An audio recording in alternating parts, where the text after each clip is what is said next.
ഇയ്യോബ് അധ്യായം 36.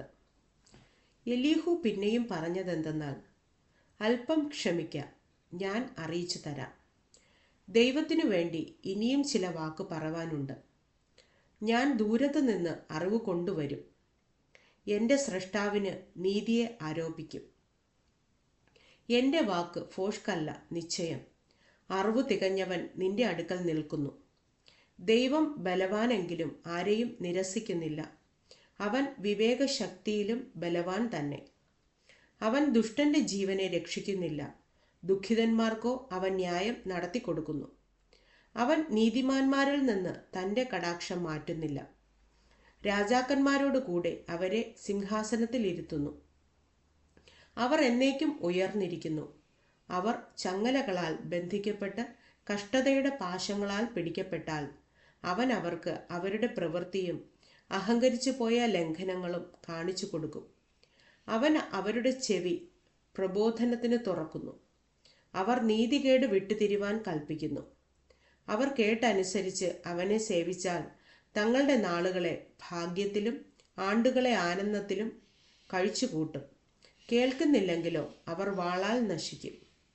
ബുദ്ധിമോശത്താൽ മരിച്ചു പോകും. ദുഷ്ടമാനസന്മാർ കോപം സംഗ്രഹിച്ചു വയ്ക്കുന്നു. അവൻ അവരെ ബന്ധിക്കുമ്പോൾ അവർ രക്ഷയ്ക്കായി വിളിക്കുന്നില്ല. അവർ യൗവനത്തിൽ തന്നെ മരിച്ചു പോകുന്നു. അവരുടെ ജീവൻ ദുർനടപ്പുകാരുടേതുപോലെ നശിക്കുന്നു. അവൻ അരിഷ്ടനെ അവൻ്റെ അരിഷ്ടതയാൽ വിടുവിക്കുന്നു. പീഠയിൽ തന്നെ അവരുടെ ചെവി തുറക്കുന്നു. നിന്നെയും അവൻ കഷ്ടതയുടെ വായിൽ നിന്ന് ഇടുക്കമില്ലാത്ത വിശാലതയിലേക്ക് നടത്തുമായിരുന്നു. നിന്റെ മേശമേൽ സ്വാദുഭോജനം വയ്ക്കുമായിരുന്നു. നീയോ ദുഷ്ടവിധി കൊണ്ട് നിറഞ്ഞിരിക്കുന്നു. വിധിയും നീതിയും നിന്നെ പിടിക്കും.